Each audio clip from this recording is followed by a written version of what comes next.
I'm Mara Webster with In Creative Company, and today I'm so excited to be talking about the fantastic Netflix series, The Tourist, with the wonderful Danielle Macdonald. And I love how in the first season, when you first signed up for the show, I believe you had scripts for about the first four episodes out of six, but you were able to have really great conversations with the writers, Harry and Jack Williams, about, is there anything I need to know for Helen in terms of where her arc is going? And so I was interested in how that carried over into season two in terms of how much information you had in terms of the scripts and her arc and just the details that they were able to supplement for you. Yeah, I think with season two it was a little bit different. Well, actually it's kind of similar. I think I got the last two episodes of season one like 3 weeks into shooting maybe. Whereas this one I got it in pre-production week. So I think we just done our table read. Actually, no, we had the table read the next day. That's right. So we got five and six the night before the table read, and I read them. And then I went to the table read the next morning and I was like, oh my gosh, Jamie. And he's like, what? And I was like, we got the last two episodes. And he's like, we did? Because we got them late night. I'm just a crazy person that opened it at midnight and decided to read it until, 3 a.m. And he was like, what? Don't spoil. But also what? What happened? But no, okay. And so it was a little bit different because we actually knew where it was going to end before we started shooting, which was great. I think that's helpful more just for my mind because I get so curious and I'm like, oh, I just want to know what's happening. But yeah, the brothers are amazing. Harry and Jack are great. They'll answer any questions you want. They're really open, funny, communicative guys. So they'll always kind of chat to you about what's going on, but it's always just really laid back, which is also nice as well. Like I feel like everything just feels quite easy and like a conversation with them. So it's great having that ability. You don't always have that. So That's so great. And, I love as well when you kind of step back and you look at the entire arc of Helen from the beginning of season one to the end of season two. It's such a beautiful journey in terms of just the personal growth that she's gone on and the self-confidence that's really built up in her over time from when we first met her. So when you were looking at the second season, how did you set about finding the starting point of, where we left off, where we're picking up, where is she going to be at in terms of that journey and how you wanted to continue that throughout the second season? honestly, I think that was the hottest part. Like it really was. I came into it and I was like, oh my gosh, she's in an entirely different place. Like, I think the thing about Helen in season one is she's kind of your moral compass. You always know you're going to get the truth with her, whereas everyone else, you're like, what are their intentions? We don't really know. And in season two, she's kind of just thrown for a loop. She's not really trusting herself for the first time. I think that's the thing. Like, even when she was kidnapped by the man in season one, which I always think is hilarious now. She's in a relationship with him, but she kind of just knew in her gut. She's like, no, you're a good guy. Like whatever else happened, I have a feeling that like you're a good guy because I'm connecting with you as a human being now. But then I think the news that she got at the end of season one really rocked her. And even though they've kind of been living in this honeymoon phase between season one and two, it's really rearing its head, like especially as she keeps finding out more information and everything feels jumbled and out of context. And I think Helen's actually, for the first time in a while, feeling completely out of sorts, but weirdly stronger in other aspects. You know what I mean? Like stronger in a relationship sense because she learned that in season one. So now she's not scared to kind of have a fight or raise problems in a relationship, which is great, but she's also like, I don't know what to do or who to trust or anything. And I think that's a really difficult situation. Also, taking someone completely out of their element and throwing them into a completely new space is always kind of crazy. So yeah, I was genuinely trying to find Helen in the now, like still Helen, but also like Helen kind of losing her mind a little bit. Yeah. Right. And with what you were talking about in terms of her relationship with Elliot, we see so much of that, her kind of wanting and not wanting to know more about his past because she's connected with a version of him that is in the present that isn't necessarily who he used to be. And that's a real kind of internal struggle for her as well. And so given that towards the end of the season, she kind of settles into that space of it's okay if I don't know. It's actually totally fine because what we have is solid in our own way. How did you set about finding those touch points of the constant push and pull for her to end up in that place? Um, I mean, it was very much in the writing. Like it's the journey itself. Like you're starting here and you're ending here. So you're like, okay, what do I have to go through to get there? And it was challenging. I mean, that whole episode, I mean, spoiler alert, but episode 5 in particular, after when Helen's in a coma, major spoiler, but yeah. I think that that is one of those massive things where she literally hits rock bottom in there. While filming, I was like, I'm so exhausted. I'm at my limit almost. And I think hitting that place actually kind of like you start to build up again from it because you're like, well, this is the worst that could happen. I've imagined the worst that could happen. His past has actually put me in a coma now. And now where do I go? Like now I have to decide. Like it's one way or the other. And when she can't help but go back to helping him, it's like, well, why are you doing it? Would you just do it for anyone, or is it because, you believe in him? And that was kind of a big question. It was always like, well, I don't know if he actually could have done this. I don't know if he could have hurt someone. But then there's a moment where I think Ethan asked her in episode 6, oh, so like your man killed someone. She's like, no, he didn't. And then she's like, well, I mean, I don't know. And in that moment, I was like, right. But her gut reaction was, no, he didn't. So like she does know. And that was kind of a big thing that I held on to. I was like, okay, that means she actually does believe that. And the rest, she just has to catch up with herself on. Yeah. And the episode where she's in the coma and we have that sequence of their life where, as an audience member, you think that you're seeing them kind of settle down and really removed from everything and in a different place, was so great because it felt like a completely believable scene. Did you always intend to just play it as like, this is the truth in the present in the way that she's viewing it and living it, because we don't want to kind of give any winks or nods to the audience where they are aware that this is her subconscious? Yeah, definitely. I think there were just certain things that when you finish or like you keep going into the episode, you're like, oh right, yeah, of course that wasn't actually reality. But in the moment, we wanted to play it as straight as possible. It was quite dark, really, to me. For some reason, that's darker to me. The monotony and like the death of a relationship just so clearly was so much darker to me than even like some of the crazy stuff that happens at the beginning, because I feel like there's a lot of humor in that. Whereas this was just sad. I was reading it and I was like, oh my God, what are you doing to them? And then I got to the point where I was like, oh, right, she's in a coma. So I bought into it as well. And I was like, I think that we have to feel that. We have to feel like everything's kind of crumbling because she has to kind of believe that and then work out reality for herself later on. It's all of her fears coming to light, right? Um, so yeah, we played it kind of as straight as possible, but there were moving walls. I'm sure you can see that that wasn't done in post. Like the walls actually moved in the scene, so it was kind of wild. It was very moody, the lighting. We went back to a little bit more of like the Australian tone. I think season 2 is quite like green and gray, and season 1 was very like reds and kind of like warm colors, and we went back to that for the Australian section. So, and even in the clothing and everything, they really thought everything through. So I think if you like step back and actually really evaluate it, you can kind of tell it's maybe not reality, but it's hard to just get that straight away. It's like these are just the things that the amazing like crew and creatives behind us think of.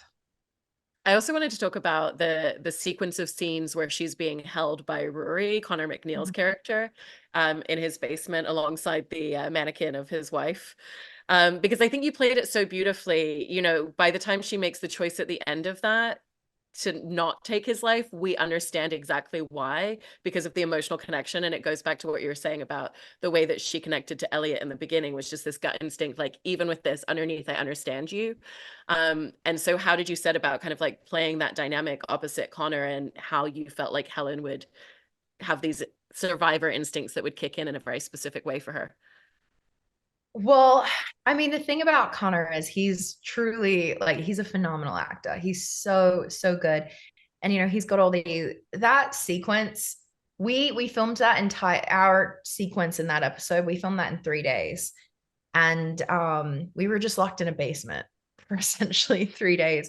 And it was, heightened emotions for both of us. But he's got these like stories, and we do take after take, and he's just, I'm like, how, how are you doing that? Like he was so, so good. So in one way, you're just completely drawn in just by that. But then in the other way, it was like we also had so much fun down there because Connor is so funny. Like he's one of the funniest people I've ever met in my life. And there were times where I was on the floor laughing. Like I couldn't actually stand physically, especially when we had to do our dance sequence. It took a lot for like we were trying not to crack up the whole time. But I like completely, what was the question again? I was like, wait a minute. I started talking and then I forgot. No, you're hitting so many great points because it essentially was just about like finding the dynamic of those scenes together with him. Yes, absolutely. I think that was it. Like we knew it was going to be really heightened emotions, you know, and I think we were very, I don't know, you're very open and giving to the other actor when you're in that place. It was there was a lot of like trying to figure it out, you know, like you're trying to also like squash your sensibilities. I'm like, okay, I could take a frying pan, hit him over the head, hide behind the door. But you're like, right, you got to get rid of that and just like do what's in the script and in the moment and in the emotion of it. And so the thing about Helen is she is a bleeding heart. So every time he's telling her these things, it's like, oh, you're doing something really screwed up right now. But also, I have a place of empathy for you because she can't help it. And so, yeah, that moment at the end, there is this weird thing where, like, even watching it back, I'm like, oh, I still kind of have a soft spot for him. I really do. I was like, I have a soft spot for him. I have a soft spot for Ethan, for Elliot. I'm like, what is wrong with me? I don't know. That's why you're the perfect Helen. Yeah, there we go. I also love the moment in the basement scenes as well, where Helen makes the choice. What if I pretend to be Mary and I put on the clothing and I put on the wig from the mannequin? Because there's so much vulnerability when he walks in the room because she doesn't know if it's going to work. And I feel like you see the fear on the surface, but then it's just like, let me just play through it. Let me respond and let me try to give him what he needs and what he's trying to get from this situation. So how did you kind of find the different levels of that? Well, it's quite funny because when it first kind of was broached, they I think they were really uncertain about the wig and they were like, maybe we'll just do, you know, you'll put on the dress and we'll go from there. But I think ultimately I was like, there is nothing about Helen that actually looks like his ex-wife. Like we don't look anything alike.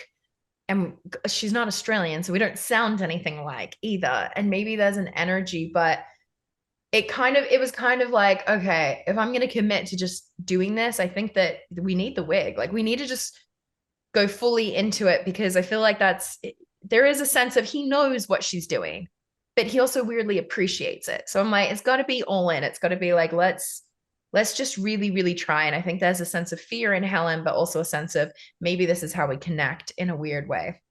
Um, and it would be Helen to just go and do something crazy like that instead of be like, let me get a frying pan. So I thought it was really interesting, but I think, yeah, at the end of the day, we spoke about it like our director, Lisa, and Connor and I, and we were like, okay, we just got to fully commit to this and like go into the circumstances. There's an awareness that, yes, it's Helen, not his ex wife, but there is also like a sense of gratefulness. But then he also has this underlying like scariness there as well. So it really it was an interesting dynamic to play with in the scene for sure. Yeah. And then in kind of like a different toe to toe and head to head, you have the fact that she meets Elliot's mom. And one of the first things that she sees at the beginning of the season is his mom stab someone directly in the face in front of her. Um, but I love watching the fact that she's willing to go toe to toe with her. She's willing to hold her ground with her and she's willing to set boundaries. And, you know, later in the season, she's like, what you're telling me isn't true. And I know this. And I'm not afraid to say that out loud to you. And so, how did you kind of look at all of the development from season one in terms of her being able to do that in a way that it feels like maybe she wouldn't have been able to at a different time? Yeah, I mean, I think Helen got a lot stronger in season by the end of season one. I think a lot of it was in part to Elliot. Like, she weirdly was also quite defiant with him when he kidnapped her. She was quite defiant when I think back, and I don't think she'd ever really been that way until that happened. And then she kind of found that she could be that way almost, and he weirdly responded well to it. So I think it almost empowered her in a strange way. It's an interesting dynamic, I know. But she definitely found her confidence. And so coming into season two, I think that's there. I think there's still like the doubt that's plaguing her, but it's more her self-doubt in her gut, which is ironically not what she was dealing with in season one, more than anything else for season two. I think with Olwen, who plays his mother, I mean, she's a powerhouse. She can just stand there and I'm like, you look amazing. Like I could watch her all day. And she's incredible. It was it's it's just such a funny thing because originally there was actually a lot more comments back and forth between us. They actually edited some out in the final thing. So it's funny that people even still see that because I'm like, there was a lot more even. Like there was quite a bit of butting heads in it. So it is cool that it still came across that way. But yeah, I don't know. I think Helen just learned like you can't control everything. Like you really can't control everything. She's always been stubborn and wants to get to like the truth of a situation. So I think that's ultimately what gives her the confidence to do it. It's just that part of it. Absolutely. And I love that the writers made the choice to bring her ex Ethan into the picture and Yeah. find a way to bring him to Ireland for season 2 as well. But especially because it's, you know, it's not him trying to win her back and that kind of like traditional rebuttal. He's like, I just want to support you and do something for you because I never did before. And so for you, what did you feel were the important boundaries that Helen would have? Because I feel like, again, she's like very forthcoming with like, you can stay, but these are the rules. Yeah. I think I love Ethan, in a weird way. Like whether you love to hate him, whether you're like, oh wow, is he weird? Like, is this a redemption story? But also really not because he still really doesn't get it, does he? I don't know. I think they just loved Greg. I remember in season 1, they kept writing in scenes for him. They're like, oh, this guy's so funny. They would see the dailies and they wrote in his role was actually bigger in season 1 than it was written because they loved him. And so then in season 2 they're like, well, obviously we have to bring Ethan back, and I'm like, obviously.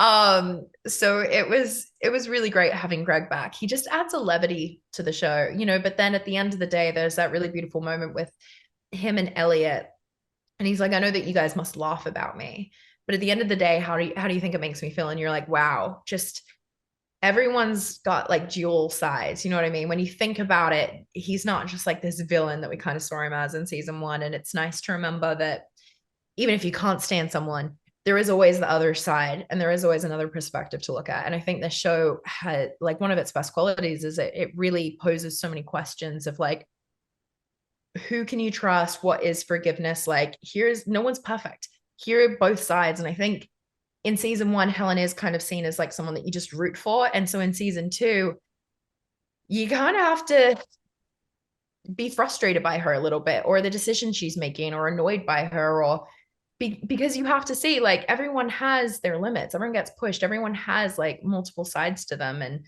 I really liked that fact. I like seeing that characters aren't perfect, like, because no one is. So it was really interesting how they did that. But yeah, I don't know. I loved Ethan's weird redemption thing. And I think that's what Helen sees. She's like, I'm very done with you because I know you, but okay, at least you're trying. kind of vibe. Yeah. And also, you know, with the fact you've been touching on like the levity and the lightness, you know, there's so many scenes in terms of like what she goes through that are incredibly trying and very difficult and kind of in darker places. But there's a lot of levity in the show as well that's done really beautifully. Do you find that that's just like very much in the writing and very much like what you're able to lift from the page? Absolutely. Like it's completely in the writing. I think that was the first thing I noticed when I sat down to read just the first season. I was like, this is quite dark, but I'm also laughing a lot. Like it's really funny. It's very witty. I think I grew up really on that kind of comedy. And so I love genre bending shows because I just feel like they reflect life a bit better because life is a roller coaster. And so I love cross genre things. I love heightened, and this is like a bit of a heightened world as well, obviously. But I also love that because you're like, okay, we're not in reality, so I don't have to stress about life because I'm in a like an alternate reality here. But also these are the things that we go through, so I can also relate in a weird way. Um, they're so good at writing comedy. I think that's the thing that I think Jack and Harry are quite known for their dark shows, but they're really funny guys in real life.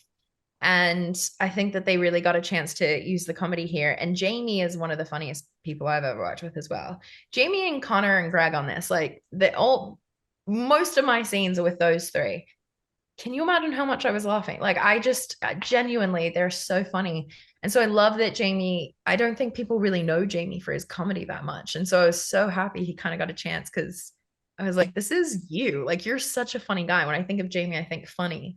So I'm really glad that he got to have all the like levity in this season, especially. Like, he's got a lot of the comedy and it's really good.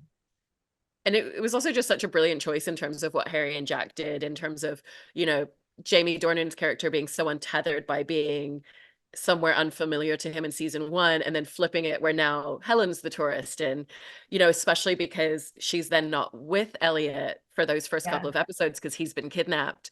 What does it look like when she's completely untethered in a place that isn't familiar and she doesn't have the person that grounds her and gives her familiarity? So how did you set Yeah. about, you know, what is her response to that? Who is she in terms of just like the rug's been completely pulled from underneath her? Well, I think what was really funny was I felt that way. Like, I think I was kind of going through what Helen was going through in a weird way. I've never been to Ireland, and I've also never done an ongoing series before. I've mostly done film or miniseries, and this was obviously meant to be miniseries, but this was the first time I was bringing a character back ever, and so part of me was nervous because I was like, oh wow, I don't really know how to do this, and it's been 2 years, and we have different directors, and we're in a different place, and we have an entirely different crew and cast. Oh wow, wait, what? How am I going to do this? And then that made me feel untethered to the character, honestly.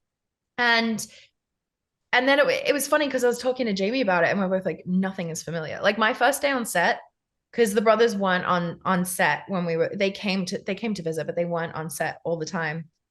And I didn't work with Jamie for like the first 4 weeks.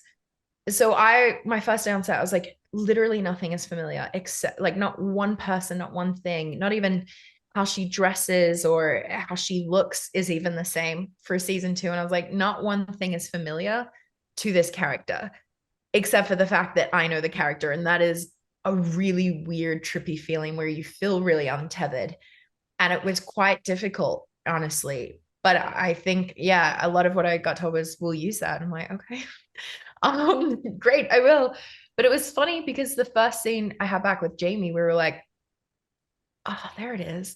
We're like, right, okay, we know this dynamic and that's really familiar. But then it actually really worked for the show because when we were together, we were like, oh, this is so familiar and it's an easy dynamic. And we already know these characters and we know each other and we already have that trust built up from season 1. So then it was just so easy to go like into these crazy situations with him immediately. It's like, okay, and immediately like you're in love and now you're fighting and now there's brain machines and you're getting shot and you're like, this is a lot very quickly, but we already had that dynamic. Like, and that was actually what felt really comfortable and familiar, strangely enough, because that was the only thing that was familiar. So that was actually, it was really like life imitating art there for me, in sense of like feeling untethered and then finding that groundedness in Helen and Elliot, and me finding that with like knowing Jamie. So it was actually very similar, strangely. And in working with Jamie on just like what their relationship looks like throughout the season, kind of going back to what you were bringing up before about it is, you know, there are these heightened elements and circumstances in the show, but you know, whether you're questioning, did my partner kill someone or not, it's like just that idea of, do I trust what they're telling me or do I trust what's in my gut? And those two things battling each other is very relatable and very realistic. And so even with the heightened elements and scenarios, how did you and Jamie set about just finding those ways to make it very relatable and very intimate at the same time? Jamie and I work very similarly. So I think that's a really good thing. I think that's always great. Like, actors have different methods and everything, and that's great. But he and I are very similar in the sense that like we got to find it in the moment and it's just connecting. There's not a ton of rehearsal, but a lot of trust needs to be there. My cat just fell, if you're wondering what that was. Love it. They say they're agile, but not him. But yeah, I think it was just we both kind of feel better when there's trust. When there's trust there, we're just more open with each other and then we can kind of do anything. So that's always been true for me. And it was nice to kind of find another actor that works very similarly. I think for a lot of those scenes, neither of us are confrontational people, by the way. Like, neither of us were quite similar in that way. And so we had all these fight scenes in episode 4, but that was really all the first stuff that we were doing together. And we're like, oh my God, just another fight, another fight. And so that was quite funny because neither of us do that naturally. So a big part of it was just getting that out there. But I think because we both aren't confrontational, it actually strangely helped because we were both like, this is both uncomfortable for both of us in a weird way, but that kind of works because I don't think Helen and Elliot like yelling at each other either. Like they are each other's comfort and point. So everything kind of worked out really, really well in that sense. But yeah, I guess the best way to do it is Jamie and I are just very much what happens in the moment. We need to feel connected. And I think that's kind of the main thing. And there are certain scenes where we were like, oh, we're just so in this and so connected in this moment. I remember in at the beginning of episode 6, we have a breakup scene in the jail. Again, spoiler alert, it's all spoilers. And I remember that day, we started the scene, we're like, we'll just kind of rehearse.